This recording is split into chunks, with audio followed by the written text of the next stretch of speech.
এটা হাদিস আমি বলি এটা ফতোয়া ইমামদের, এটা ফতোয়া। যদি বসতে চান, যদি ফতোয়া হাদিস দিয়ে প্রমাণ দেন, কোরআন দিয়ে প্রমাণ, যেটা হাদিস কোরআনে পাবেন না সেটা কি করবেন? ফতোয়া কে চাচ্ছেন তাহলে? যেটা হাদিস কোরআনে পাবেন সেটা কি করবেন তাহলে? হ্যাঁ, ওখানে তো যেখানে হাদিস আর কোরআনে প্রমাণ নেই। আমি স্যার আমি এখানে ডিবেট করতে আসিনি, যদি অন্যদিন বসতে চান তো বসেন। জবাব দেন, শুনেন, আপনি জবাব যা পারবেন দেন, এখানে ডিবেট হয় না। হ্যাঁ, ওটাই ডিবেট হবে ঘরের ভিতরে, ইনশাআল্লাহ। তো আমি যেটা বলতে চাইছিলাম, ডিবেট হবে না। জি স্যার, ভাইরা আমার শুনেন, হয় না কোনোদিন। জি শুনেন, এখানে ডিবেট হবে না। জি ভিতরে মাদ্রাসায় বসেন, বাড়িতে বসেন। হ্যাঁ, ওটাই বেটার। তো যেটা বলতে চাইছিলাম সেটা হচ্ছে এই যে এবার যদি জানতে পারেন যে বাড়ির যত জামাতের লোক আছে সবই বিড়ি বানাতে পারবে, ইমাম সাহেব হারাম হালাল কি করে খাবে? এবার আচ্ছা, আর কথা ইমাম সাহেব না, আমি বুঝে গেছি। আর কিছু আছে এরপরে? ওই পয়সা থেকে বেতন আর ওই থেকে খাওয়া। আমি বুঝে গেছি, আপনি বলেন। হ্যাঁ, এবার কথা শোনেন। লোকেরা বিড়ি বাঁধে, কিন্তু ইমাম সাহেব মসজিদে থাকে, তো ইমাম সাহেব তো বিড়ি বাঁধার টাকাই খাচ্ছে, ভাত খাবার, এটাই কথা, মূল কথা, তাই না? এবার কথা শোনেন, আমি ইমাম সাহেব, একটা আমার দিকে তাকান, আপনার তাকান। আমি ইমাম সাহেব মনে করেন আপনাদের মসজিদের, আমি চাকরিটা হালাল ভাবে করছি না হারাম ভাবে করছি সেটা আপনারা দেখবেন।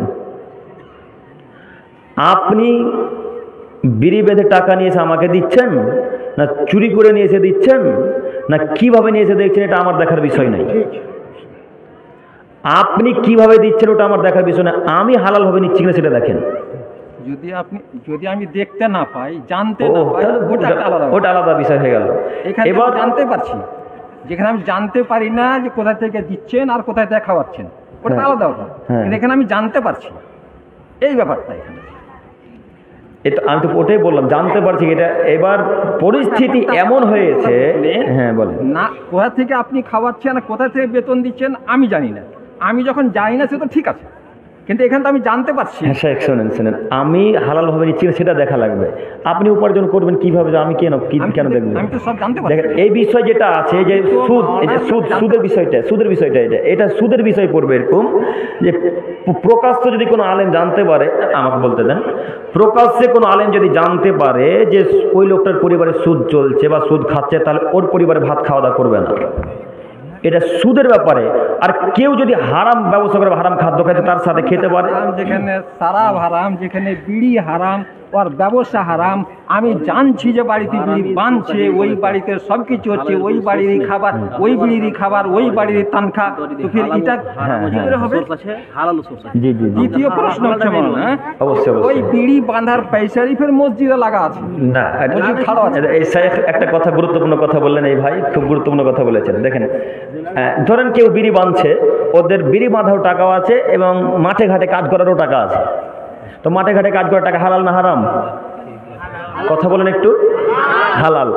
তো আমি এবার মসজিদে আছি, আমি জানবো হালাল টাকাটা দিচ্ছে আমাকে। জি স্যার, মাঠে ঘাটে টাকা। এবার আপনি শুনুন, আমি একটা কথা বলি, আপনার কথা আমি বলছি। হ্যাঁ বলেন। আপনার জমি থেকে ইনকাম হয়েছে, আপনি কোথাও চাকরি করছে ইনকাম হয়েছে, আর বিড়ি থেকেও ইনকাম হয়েছে। আপনি প্রত্যেক পয়সাকে আলাদা আলাদা করে রাখে, আর আলাদা আলাদা ফান্ডে খরচ করে, আলাদা আলাদা খাতা আছে। বলুন কোন একটা কথা আপনি কেন বলছেন মামা?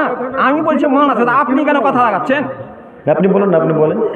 আর যদি প্রশ্ন ভুল হয়, ঘরে আলেম আলেম কেন করবো? ক্লিয়ার আলেম মানে জানবে না, এই দিমাগটা দিমাগ যাবে না। হারাম ছাড়া যদি হালাল সোর্স না থাকে তাহলে প্রকাশ্যভাবে তার খাওয়া যাবে না। তার বাড়ি না, ডিবেট না করলে ক্লিয়ার কি করে হবে? হ্যাঁ, বুঝে গেছি। ডিবেট না করলে ক্লিয়ারটা কি করে হবে? আশ্চর্য ব্যাপার। কিন্তু যদি তার হালালের সাথে সাথে যদি হালাল সোর্স থাকে তাহলে সেটাকে মানা যাবে। আমি যেটা সামনে সারা ভালো ভালো আলেমদের আপনার কাছে থাকে আপনি দেন, ডিবেটের মতো বলেন। শুনুন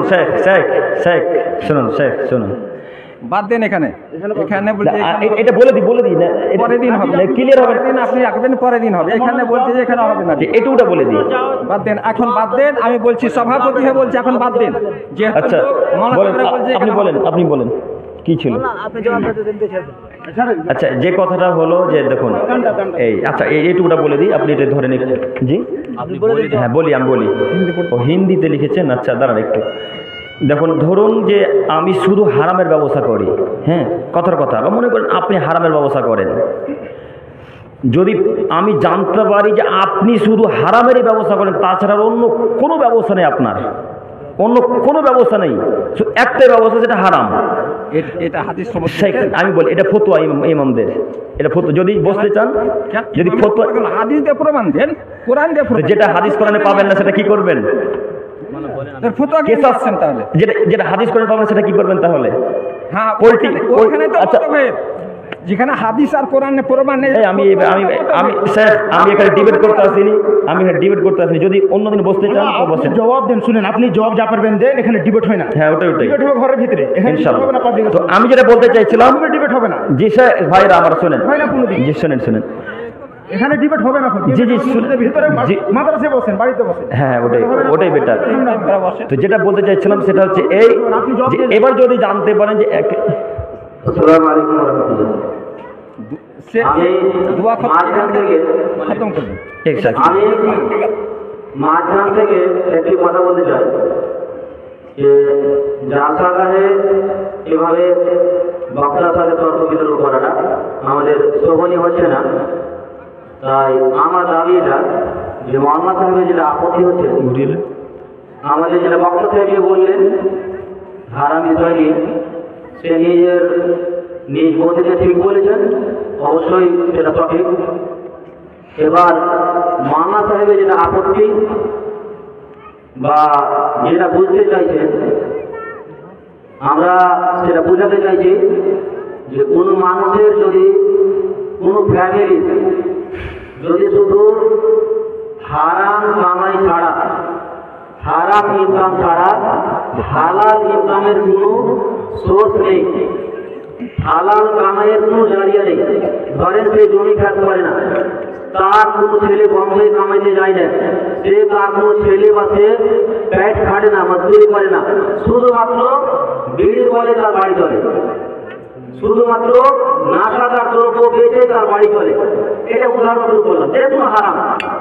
যদি তার এরকম কোনো ব্যক্তি থাকে যে হারাম ছাড়া হালাল ইনকামের কোনো জারিয়া নেই, এইরকম ব্যক্তির বাড়ি খাওয়া বা তার কোনো সাহায্য নেওয়া এটা নিশ্চিতভাবে হারাম, এটা নিশ্চিতভাবে না যায়, এটা চলবে না। বা তার সাহায্য নেওয়া বা তার বাড়িতে খাওয়া লেনদেন। আর যেটা হারামের সাথে সাথে হালাল, তার হালাল রুজিও আছে, হারাম কামাই আছে, কিন্তু সাথে সাথে হালাল কামাইও আছে, হালাল কামাই হয়ে দাঁড়িয়ে আছে।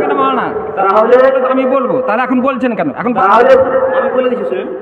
আমি দেন তাহলে আমি বলতে চাইছি, পরে আমরা আলোচনা আমি হবে গিয়ে। এখান থেকে বলতে চাইছি যে তার বাড়িতে খাওয়া যাবে বা তার সাহায্য নেওয়া যাবে, এটা শুধু আমি নিজের ব্যক্তিগত কথা বলছি না, এটা ভালো ভালো যোগ্য বড় বড় এদারা, বড় বড় মাদারিসের ফতোয়া আছে।